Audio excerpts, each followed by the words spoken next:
तो आज हम डिस्कस करेंगे वेक्टर्स के कुछ प्रैक्टिकल जो क्वेश्चन एग्जाम स्टाइल क्वेश्चंस जो आते हैं एग्जाम्स में, आज हम वो डिस्कस करेंगे। IGCSE और O लेवल्स के जो एग्जाम्स में जो क्वेश्चंस आते हैं वेक्टर्स के हवाले से, उनको आज हम डिस्कस करेंगे। सबसे पहले थोड़ा सा एक रिकैप कर लेते हैं कि हमने जो लास्ट वीडियो में जो डिस्कस किया था वेक्टर्स के बारे में हो गया था। तो सबसे पहले वेक्टर्स उन क्वांटिटीज़ को कहते हैं जिसके अंदर हमारे पास मैग्नीट्यूड दिया हुआ हो और साथ में उन्होंने हमारे पास डायरेक्शन दी हुई हो, उसको हम बोलते हैं वेक्टर्स। ठीक है। अब जो नॉर्मल क्वांटिटीज़ होती हैं जैसे कि स्पीड हो गई, हमारे पास मास हो गया, और हमारे पास करंट हो गया, हमारे पास वोल्टेज हो गया, इसके के अंदर हमारे पास जो है वो मैग्नीट्यूड तो होता है लेकिन डायरेक्शन हमारे पास नहीं दी हुई होती। हर वैल्यू के अंदर, ये जो हर हर क्वांटिटी है इसके अंदर हमारे पास मैग्नीट्यूड ज़रूर होता है लेकिन डायरेक्शन हमारे पास नहीं होती। तो ये इनको हम वेक्टर क्वांटिटीज़ नहीं कहते। वेक्टर क्वांटिटीज़ कौन सी होती हैं? जिसके अंदर मैग्नीट्यूड के साथ साथ डायरेक्शन भी दी हुई हो, उसको हम बोलते हैं वेक्टर क्वांटिटीज़। और वो कौन कौन सी होती हैं? मिसाल के तौर पे अगर हम लोग कोई लेट्स से स्पीड बता देते हैं मिसाल के तौर पे कि 127 किलोमीटर पर आवर मिसाल के तौर पर, इसके साथ हम ऐड कर दें नॉर्थ, तो ये हमारे पास हो गया मैग्नीट्यूड और साथ हमारे पास ये डिस्टेंस बता दी नॉर्थ, कि हमें नॉर्थ की तरफ जाना है इस स्पीड से।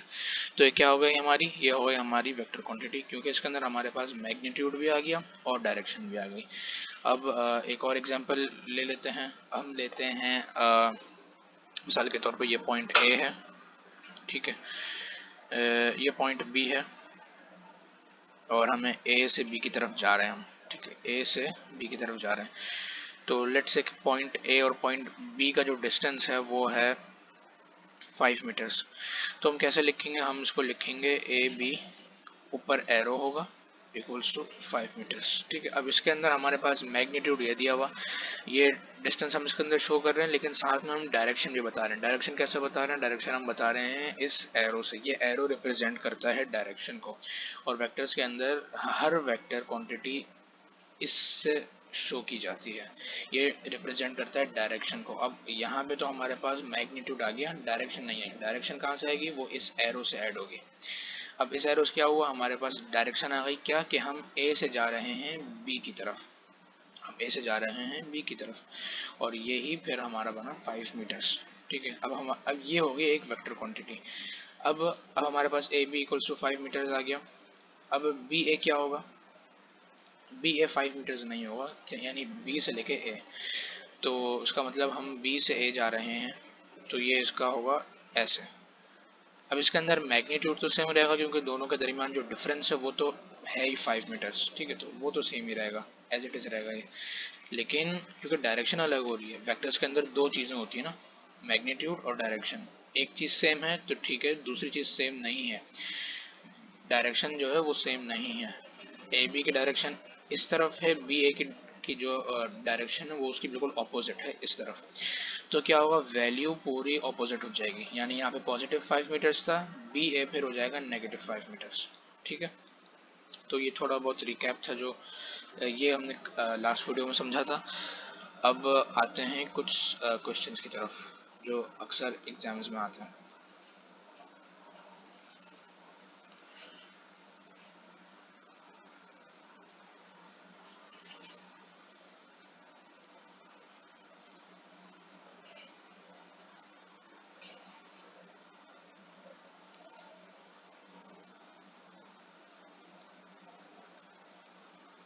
अच्छा भाई,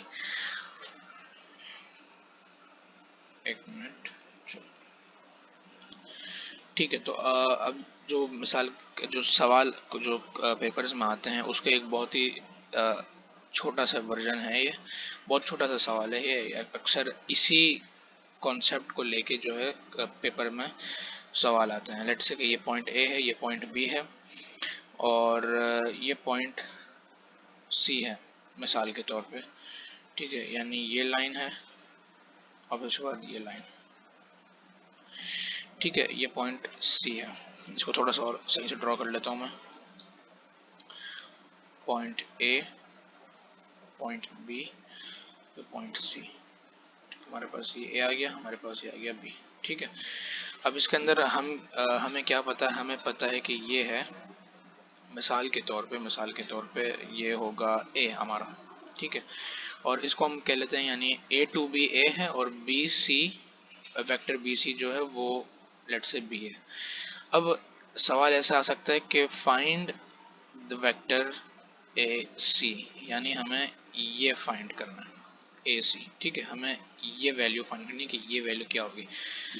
ये कैसे करेंगे हम, अब इसके अंदर हम थोड़ी सी जो लॉजिक हम जो मैप्स में यूज करते हैं, हम इसके अंदर वही करेंगे कि अभी इसके अंदर हमें ए से लेके सी तक का नहीं पता। ये जो यहाँ जो वैल्यू आएगी हमारी ए से लेके सी तक की, ये जो ये होगी, ये हमें नहीं पता अभी, और हमें यही फाइंड करनी है।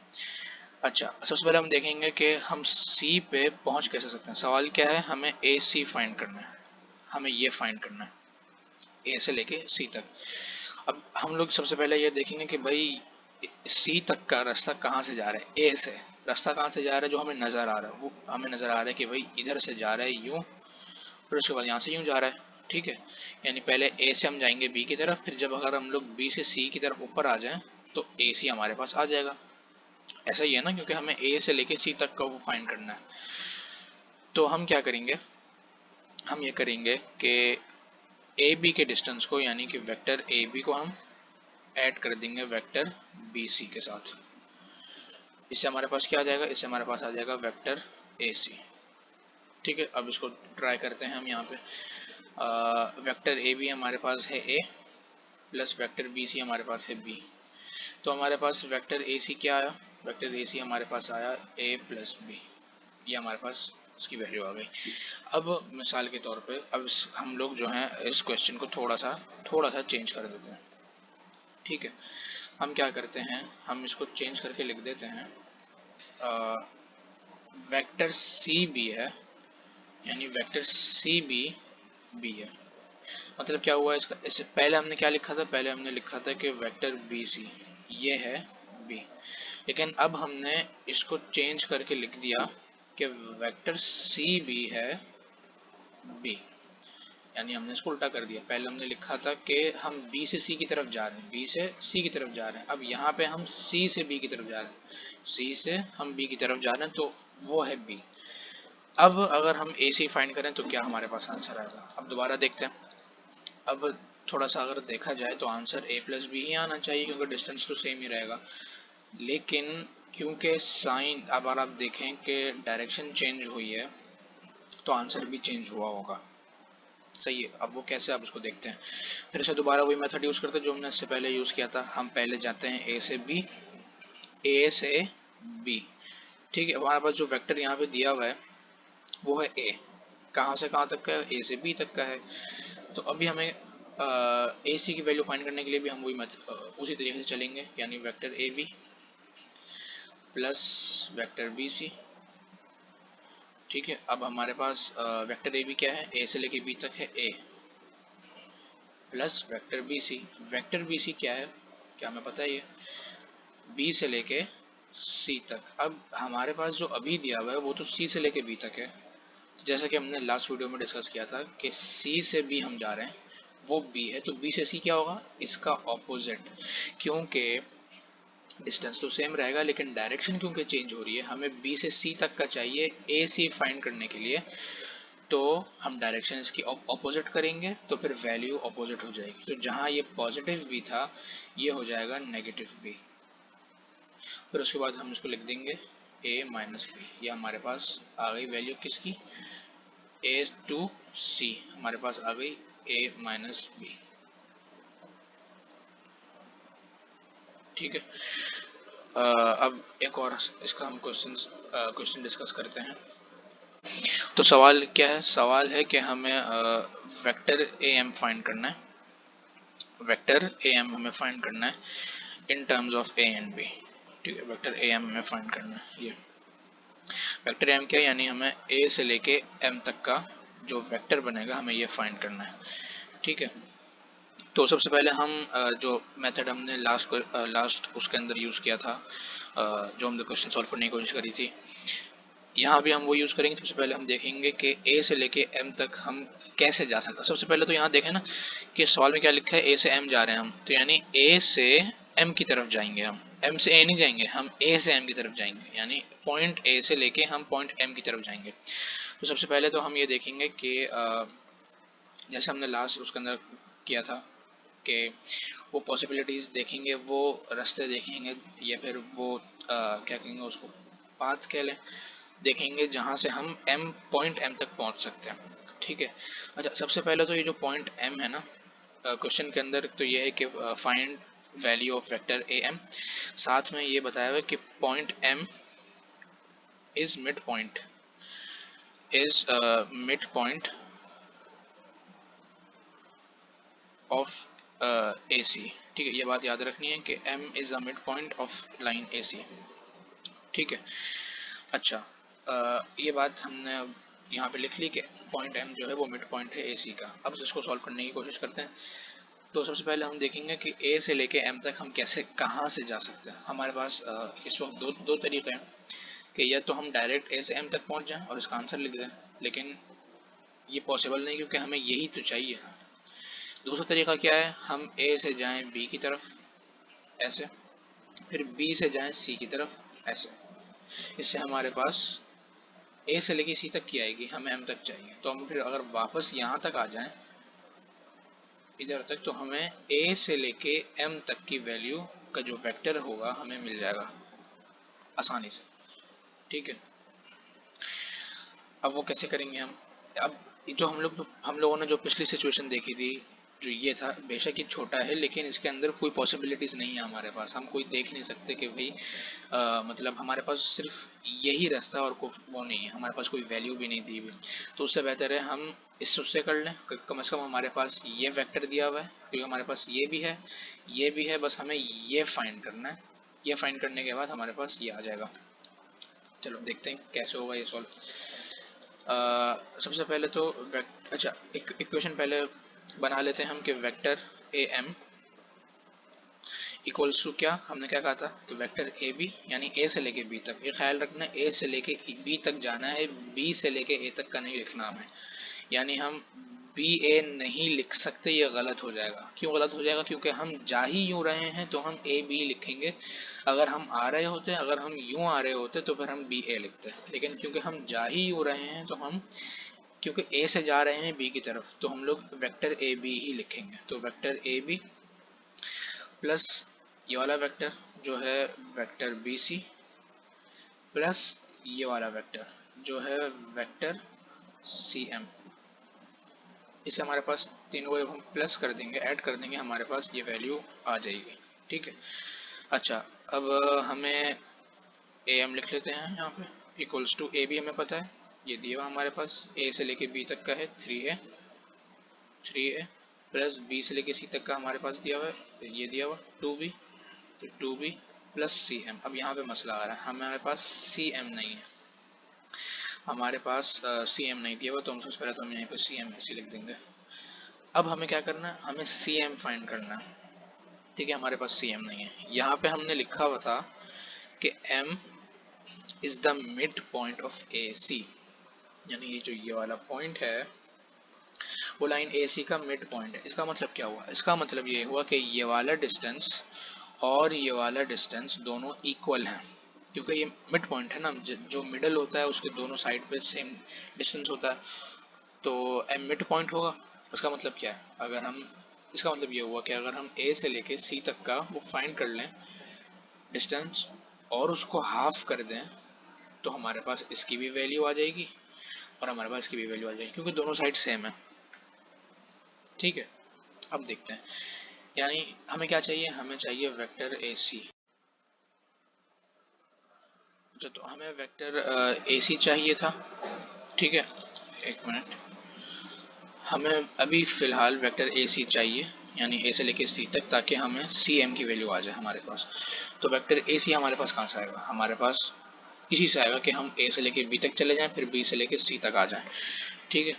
अब इसको हम देखते हैं, तो यानी कि vector A B plus vector B C, ये हमारे पास ए बी कितना है 3a प्लस बी सी कितना है 2b। ठीक है। अच्छा, इस बात का ख्याल रखना है कि ये 3a है, अगेन वही बात मैं दोबारा दोहरा रहा हूँ, क्योंकि हम a से लेके b की तरफ जा रहे हैं और यहाँ भी यही दिया हुआ है तो 3a ही लिखेंगे। अगर b a का दिया हुआ होता तो हाँ यहाँ हम -3a लिखते हैं। तो वो आगे आएगा तो फिर हम उसको और डिटेल में डिस्कस करेंगे और उससे और क्लियर हो जाएगा। ठीक है, अब हमारे पास लाइन AC आ गई। AC वेक्टर जो है हमारे पास आ गया 3a + 2b, ये हमारे पास आ गया। ठीक है, अब अगर हम इसको डिवाइडेड बाय 2 कर दें, हमारे पास am की भी वैल्यू आ जाएगी और हमारे पास mc की भी वैल्यू आ जाएगी, ऐसा ही है ना। तो अगर हम इसको डिवाइड कर दें, यानी कि 3a + 2b डिवाइडेड बाय 2, तो ये वैल्यू किसकी है? ये वैल्यू है वेक्टर am और वेक्टर mc, यानी ये इक्वल होगा, अगर हम यहाँ पे लिखें AC divided by 2 equals to vector AM और इक्वल्स टू, और वो इक्वल होगा वेक्टर MC के। ठीक है, ये बात याद रखनी है। हम यहाँ पे AM ही लिखेंगे, हम यहाँ पे इधर हम जो है वो अगर MA लिख दें वेक्टर MA तो ये गलत हो जाएगा, क्योंकि हमने जो डिस्टेंस फाइंड किया है, एक मिनट।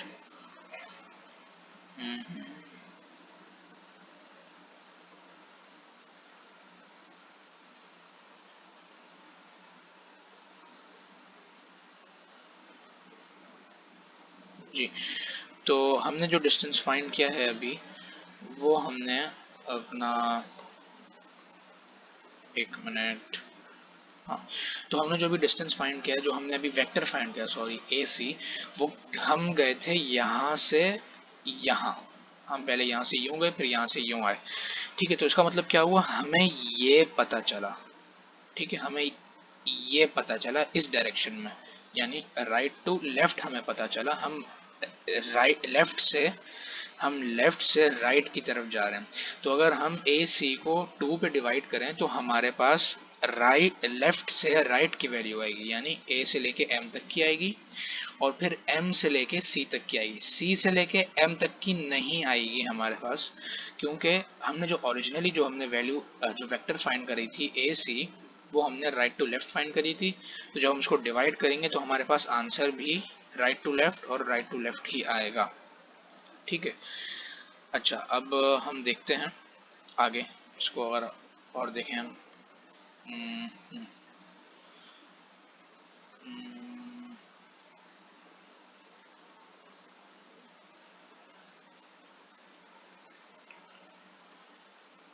अच्छा, तो अब हमारे पास क्या आ गया, हमारे पास वेक्टर MC बन गया। कितना हमारे पास वेक्टर MC आ गया, AC डिवाइडेड बाई 2, जो कि है ये 3a + 2b, तो 3a + 2b डिवाइडेड बाई 2। हमें क्या चाहिए, हमें CM चाहिए, हमें MC नहीं चाहिए, यानी हमें इसका उल्टा चाहिए। हमने जो फाइंड किया वो हमने ये फाइंड किया था, हमने वेक्टर MC फाइंड किया था, जो 3a + 2b डिवाइडेड बाई 2 है, वो ये है। लेकिन मसला क्या है, मसला ये हमें ये फाइंड करना है। हमने ये लास्ट वीडियो में डिस्कस कर लिया था कि अगर डायरेक्शन चेंज हो, हमें चेंज अपोजिट डायरेक्शन का वेक्टर फाइंड करना हो, तो हम डायरेक्ट वैल्यू को ही अपोजिट कर देंगे, यानी हम CM हमें फाइंड करना है ना वेक्टर, तो MC ये है, CM क्या होगा, इसका अपोजिट होगा पूरा, यानी कि -3a + 2b डिवाइडेड बाई 2, ये बनेगा, यानी -3। इसको अगर हम और आगे देखें, एक मिनट, इसको अगर हम और आगे देखें,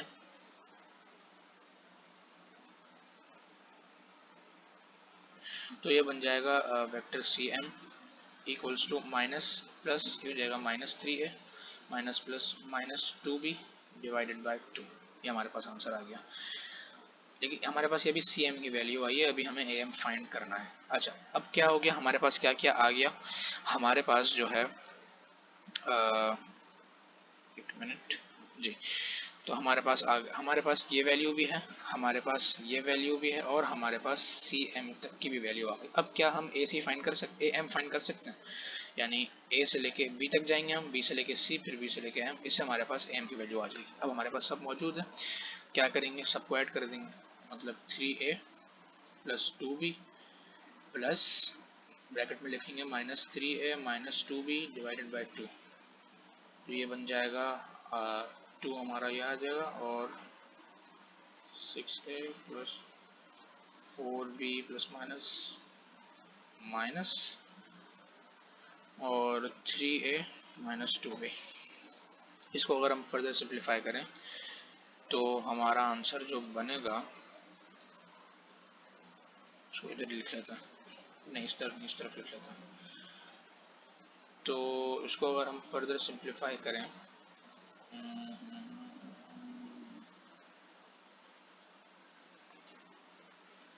इसको फर्दर सिंप्लीफाई करेंगे अगर हम, तो हमारे पास ये आंसर बन जाएगा 6a माइनस 3a, ये हो जाएगा 3a पॉजिटिव 3a, और फिर उसके बाद प्लस 4b माइनस 2b, ये हो जाएगा प्लस 2b डिवाइडेड बाई 2, तो ये हो जाएगा 3a प्लस 2b, तो ये हो जाएगा हमारा जो आंसर बनेगा वो बनेगा 3a plus 2b divided by 2। तो बस यही था इस वीडियो के लिए, हमने ये वाला क्वेश्चन सॉल्व करना डिटेल में देखा। अब नेक्स्ट वीडियो में हम जो है इंशाल्लाह इसी से रिलेटेड और भी ज़्यादा, आज तो हमने सिर्फ 2-3 क्वेश्चन डिस्कस किए हैं, अगली वीडियो में हम इंशाल्लाह इससे ज़्यादा क्वेश्चन डिस्कस करेंगे, उनको सॉल्व करेंगे, समझने की कोशिश करेंगे। तो बस ये था आज के लिए।